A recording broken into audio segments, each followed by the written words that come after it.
佢為咗中字而做中字。係啦，啱講得好。係啦，其實係有啲差能值嘅。凡事咧就講平衡，頭有頭喐，尾有尾喐，你就好似唔係點喐。龍 Sir 啱識咗新朋友咧，有啲好嘢俾我哋。又有好嘢。係啊，MR2。喂，第一代定第二代先？梗係第一代啦，我哋呢個年紀。梁朝偉。梁朝偉。堅持心中理想，不可退縮，那本真大將。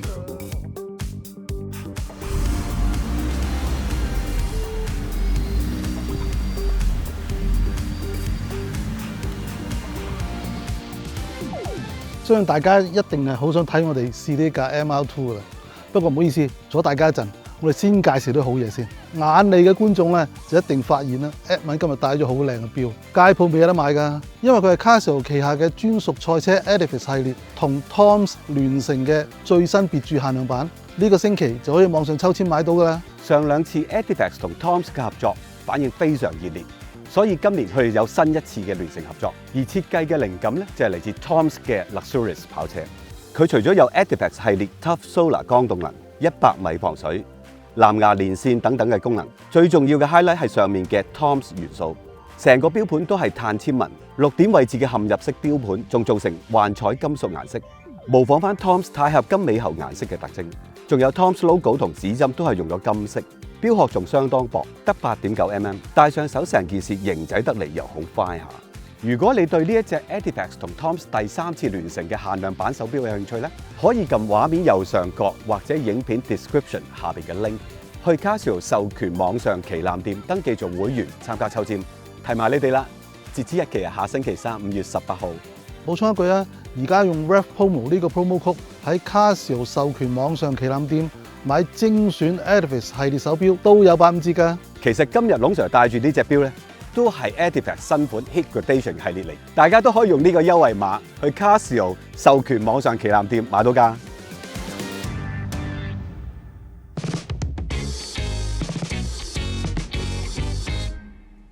好嘢介紹完啦 Edmond。係啊，我哋有冇啲更加好嘅嘢介紹俾觀眾啊？有啊，就係記得 subscribe 我哋嘅 YouTube channel， 好多嘢睇㗎嚇。另外我哋嘅 Facebook 同 IG 都需要你哋嘅支持啦，記得 follow 埋 like 埋啦。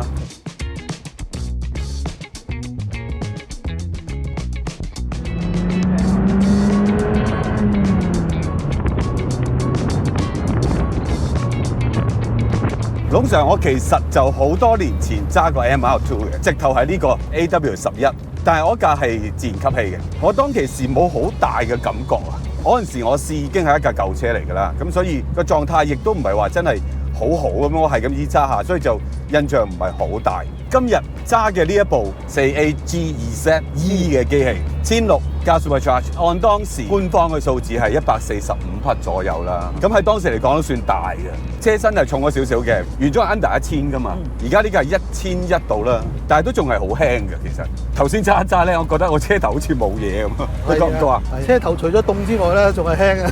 佢真係一架短軸距嘅 MR， 豐田做架短軸距嘅 MR， 好似嗰陣時都幾流行嘅喎。係啊，當其時係80年代中期啊嘛。如果我哋講中置引擎，嚴格嚟講係50年代末期啦，60年代嘅 Formula One 帶出一個熱潮，大家就覺得咦，中置引擎真係好犀利喎！嗰個重量喺正中間，轉彎好快。咁啊，於是乎大家試下啦。咁法拉利都係60年代末期開始試㗎咋，咁啊摸索咗10幾年啦。咁然之後，日本車係蠢蠢欲動喎，又想試下喎，可以俾意大利人專美。咁就出咗呢一架咁樣嘅車，咁當然啦，量一定唔會大㗎啦。咁所以咧，豐田亦都嘗試係用一個最有經濟效益嘅，譬如現成嘅 powertrain 有咩可以用啊？橫置嘅 engine 又可以令到 wheelbase 短啲啊，唔需要做咁長啊。係啊。咁於是乎就你見到橫置嘅中置引擎 wheelbase 係2.3米幾。同個小福星差唔多，係啊，好短啊，係啊。於是乎令到一個本身嗰個重心就已經好集中喺中間嘅車咧，再加上咁短嘅軸距咧，轉彎就更加靈活到咧，真係需要時間適應。事實上呢一架亦都係日本第一架嘅中置引擎車嚟嘅，比 NSX 早，比 Honda Beat 仔都早嘅。睇翻個故事，早期70年代即係日本車廠開始有錢啦，但係又撞啱石油危機喎。原本嘅計劃係想做部真係堅料嘅中置引擎車，但係後尾改咗成個方向，就係不如做架人人都買得起嘅啦。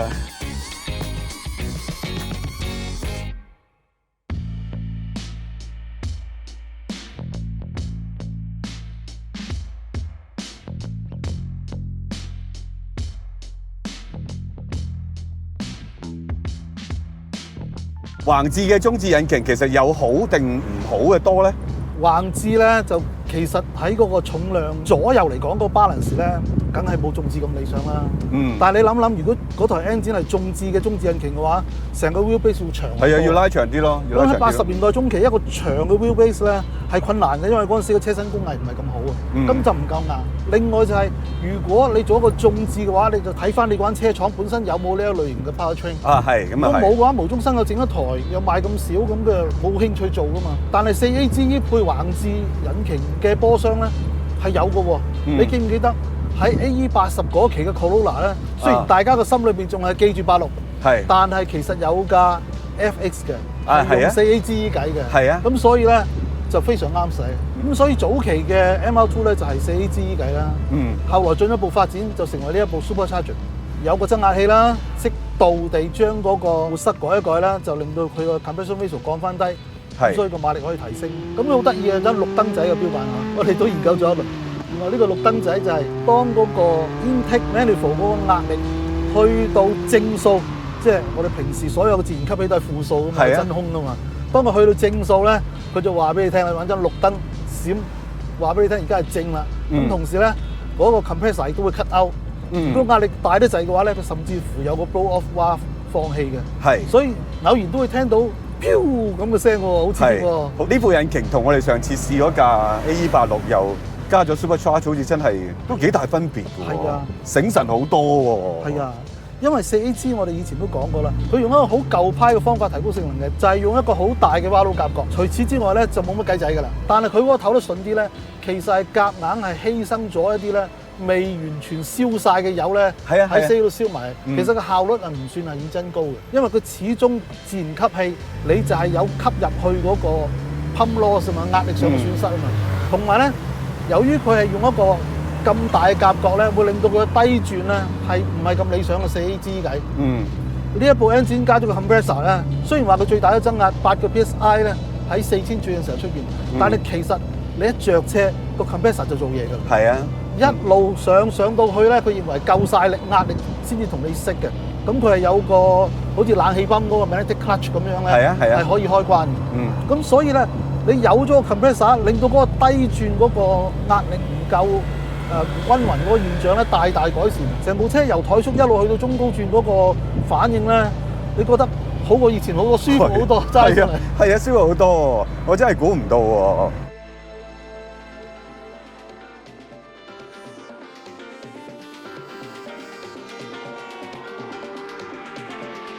橫置嘅中置引擎，當然我哋頭先講話唔係最理想嘅，但係你諗下，法拉利頭嗰幾部都係橫置。係啊係啊，咁貴嘅車都係要做橫置喎，佢就係唔想做咁長嘅車架。咁後來咧就意大利就有一部經濟型啦，就係 Fiat X1.9。係。咁嗰部就得幾廿匹馬力嘅啫。係。啊，亦都係橫置，好短陣嘅。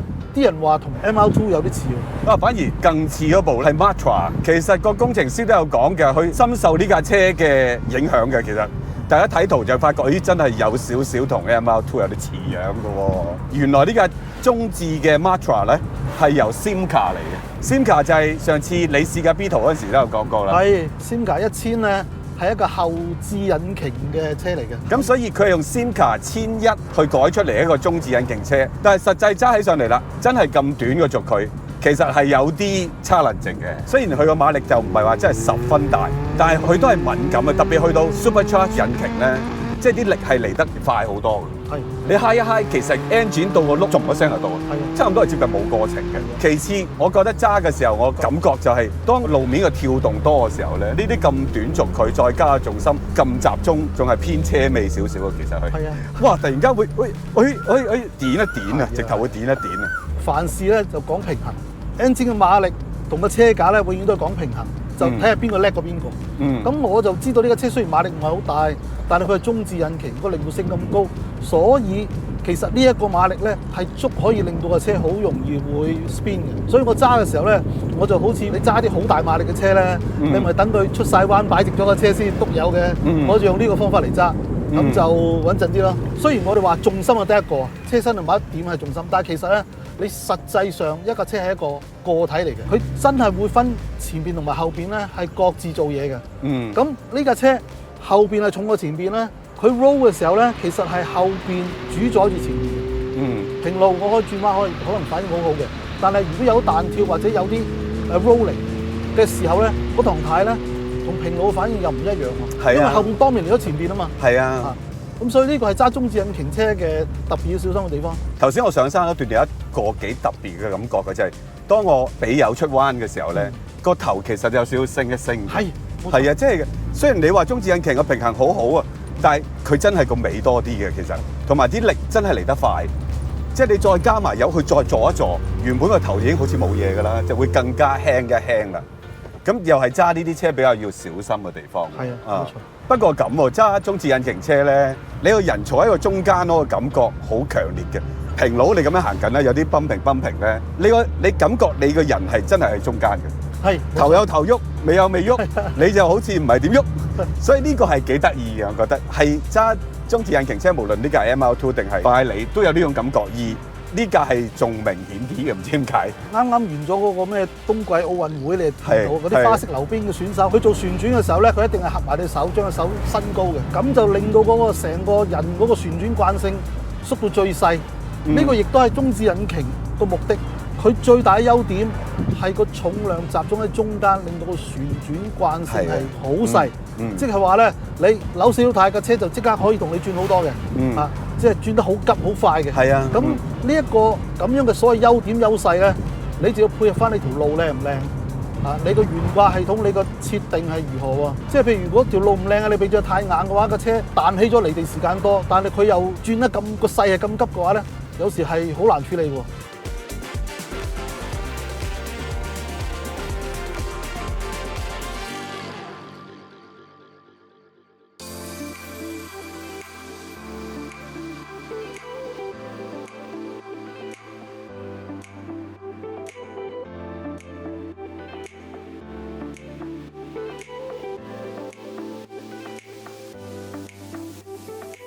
咁而家呢一架咧，個避震都改過嘅，感覺到。但係佢又唔係真係純硬嗰隻嚟嘅，佢又有好似你所講嘅 damper 又軟少少，彈弓又硬啲嘅。係啦，彈弓硬，避震軟。所以個好似我唔知我冇講錯，個 rebound 係好快嘅。你蹬落去嘅時候有少油嘅，係冇錯。彈翻上嚟就好快，就係有呢種感覺。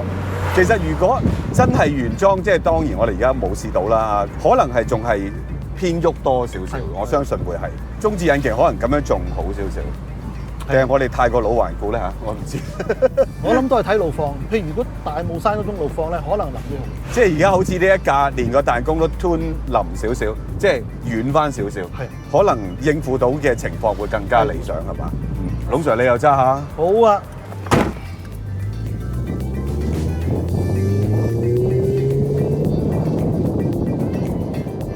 哇！我似唔似新紮師兄梁朝偉啊？定係似鄭伊健啊？浩南哥，不過陳浩南嗰架係2代嚟嘅，梁朝偉架先係1代嚟嘅。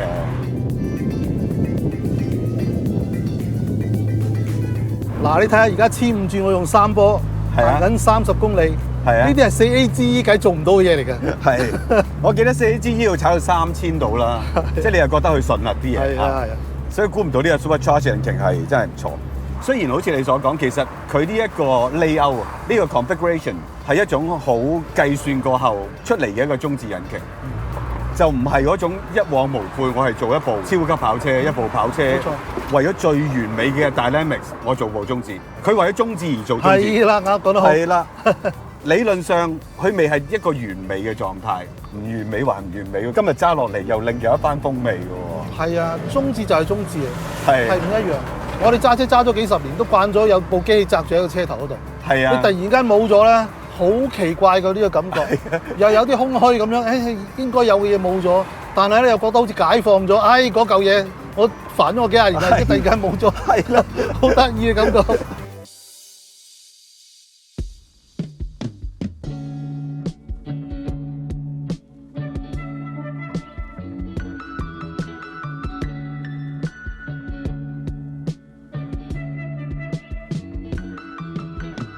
借車俾我哋呢個朋友咧，都幾得意喎，即係佢自己會一手一腳搞部車喎，同幾個朋友夾份租咗個地方，跟住就成日匿入去搞呢樣搞嗰樣啊！哇！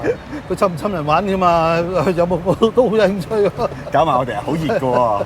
其實而家好多後生仔咧，即係都係咁樣嘅，即係一班朋友都係中意車嘅，租個地方整個倉，大家就將自己啲愛車就擠晒入去。圍埋一齊學下點整啊！有啲當然有啲識整嘅啦，直頭係即係好似借車俾我哋呢個朋友咁，就係咁啦。所以中意 MR2 嘅人咧，其實好一往無悔嘅，即係好多香港中意 MR2 嘅人都係咁嘅，即係話佢係好特別嘅車。